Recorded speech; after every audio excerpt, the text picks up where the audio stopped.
Summer we bought a Blackstone griddle, and even though it's chilly, it's sweater weather, I'm still using it. So I thought I would show you guys because I get asked a lot questions about it. I'd say the top frequently asked questions are how do you clean it and how is it versus grilling. We had grilled cheese and I'm not sure what was over there. This is what it looks like. I don't clean it until it's cold. And I'm going to show you how I do that. When I say I don't clean it till it's cold, I mean I use it so often, I just clean it before I use it next. I did season it really well before using it. I followed the Blackstone videos instruction on YouTube on how to season it. It did take a few hours. But basically you turn it on high until it starts smoking, and then you put a thin coat of some sort of high heat oil. I used avocado oil, and until it stops smoking, which takes a while, and then another coat till it stops smoking, like 3 or 4 coats. And it's terrific. Occasionally, if something like burgers make a mess on it, burgers I might turn up on high and burn off for a while, either after we're done cooking or before I am cooking the next thing. So this is actually a bench scraper I use for bread and cleaning my counter after I've rolled out bread dough. Oh, hi, there's my reaction. Or pie dough or whatever, right? I use this to clean my counter. So because it's a cast iron surface, you don't want to, like, you know, scrape into it. You just want to gently clean it up. And you'll find that pretty much all of this just nicely wipes off. And I need to empty that thing. It's getting kind of full. But I do it and I scrape up here. And then when I'm done at the end, I scrape this and clean it off. This is a hard one-handed thing.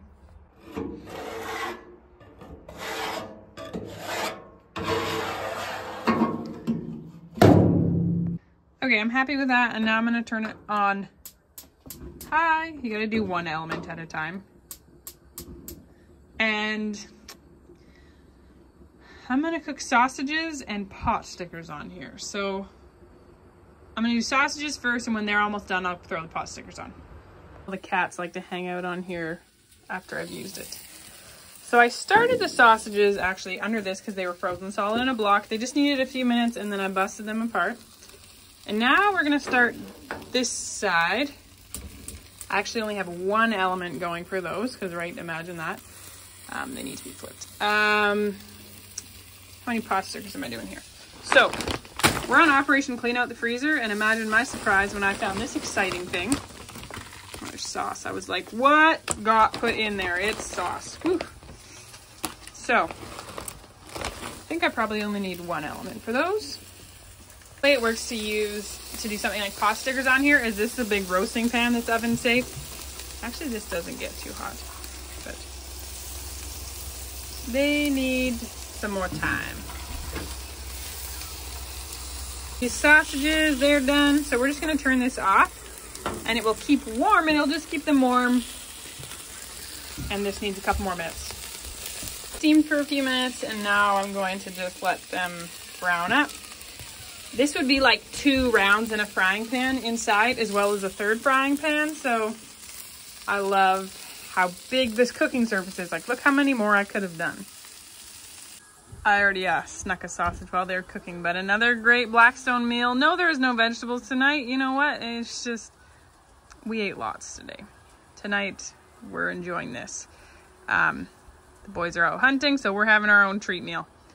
And the rest, I turned it off and I moved it to one of the zones that wasn't actively heating. You can still hear it sizzling a bit in there, but it's gonna keep warm, so our leftovers are still warm. So the fun thing about the Kitchen Basics course is it's a lot of showing you methods, not specific recipes. So I show you how to cut apart a chicken. Marshmallow. We don't do marshmallows. I show you how to cut apart a chicken, but guess what? Here's a grouse. Cut myself on the freezer, not this, and it suddenly decided to start bleeding while I was in the middle of this. Anyhow, So I'm just taking the breasts off. And the same sort of thing. There's the cutlet and the breast. Hey, Rowan, you can wait till I'm done. Can we have and chocolate? Sure. And then I'm not doing the legs and wings on these today. Marius sometimes does. I'm just making it all into broth because that's what he wanted, was the carcasses made into broth. So I'm cutting off the breasts. I also have a thing of breasts and legs. I don't know what his plan with the legs was, but honestly, I'm just gonna make them into broth and freeze the breasts. So I'm actually making 2 batches of broth. One is just grouse in here, and then the other one is random things I found in the freezer that need to be used. So we have a chicken carcass, which I have no idea why that got frozen. I always just make them into broth. 2 ducks that, again, I'm not quite sure their origin, but we're just making them into broth. Hey, Amos, stop playing with the tomatoes. And then I found 2 things of quail that had got forgotten about, and they're a little freezer burnt, some of them. So I decided I'm gonna cook this and I'll pick meat off for soup and then just make a bunch of mixed poultry broth. Tonight, Marius cooked moose tenderloins. That is how big the tenderloin is. That is how big the steaks off the tenderloin is. Isn't that wild? Some leftover potatoes fried up. And we're gonna have it with some Caesar salad because we still have romaine lettuce in the garden. And I should say those big fatter chunks at the end, those are backstrap, not tenderloin, but equally delicious. Since we're talking about moose, we're actually going to quickly interrupt this cooking video to show you a little slideshow of their moose hunt. So I pretty much only got photos, only a couple little videos. So here's a photo slideshow. They spent 12 days hunting for moose. Those were wolf tracks, I think. So they had lots of fires and cooking around the fire, and they shot lots of grouse. Those are the first birds that you saw. They also chopped firewood. So when they'd come home for things, they would bring me a load of firewood, which was awesome. They brought home multiple cords of wood during that time. So those are the grouse that the boys got. And yes, they shoot them with the .22. I think those are deer tracks. More fires, moose tracks, and more grouse. And that cable thing's called a turfer. It's for pulling something out of the bush. That's a bear track. And as you can tell, they had lots of fires. They spent lots of nights sleeping out there. They ate piles of grouse, as well as they brought home grouse to me, which was awesome. And this was a rub, I think a moose rub, which is exciting because here is a blood trail, and guess what? Mac shot his first moose. He's the one who had the tag, so the others were along for support, but Mac was the only one allowed to shoot the moose. And I thought that was a pretty fun photo with Hamish. It's a young bull, like still at least a few years old. I don't know quite how old, but we actually prefer not a huge, big, older bull. A younger bull is way tastier. That's the tattle gear knife that I was showing you in another video. They said it holds up really well. Butchering, dealing with hides, it still kept an edge. So they got it all ready and brought it home to me so we can butcher this thing up. Tonight for dinner, Marius made pierogies, pork sausages, bacon, mushroom, onions, delicious. We had to buy sour cream, friends. We finally ran out of homemade sour cream and we are waiting on the cows. They are due yesterday, so any day we'll be in milking and all the whipped cream we want. Now it's up. Now we're up at 2 in the morning to check them. Yeah, tonight we gotta check the cows because Mabel's looking like maybe she might give birth. Okay, guys, serve. Yeah. Oh yeah, and sauerkraut. Where'd that go? Yeah. Your hand Sauerkraut. Yeah. How many can I start with? Start with 3. I want 3. Just give Amos 1. We're making fresh ground wheat pancakes on the griddle this morning. Freya's adding some lovely mini chocolate chips to them for fun. These are really big pancakes. They're deceivingly big. I think there will probably be leftovers from what I made today. You can make a lot of pancakes on the griddle at one time. As you can see, I could have fit more on very easily. I know, please try to get them on the batter because they're just going to burn on. And I didn't think it was gonna rain last night, but it did. It wasn't on the forecast anyhow, so we're giving up on drying this on the line. It's gonna be finished off in the dryer. Mom, What's up, Freya? Rowan? I want more hot chocolate. I'm done. You know what? We're going to, hey, mister. You get down, okay?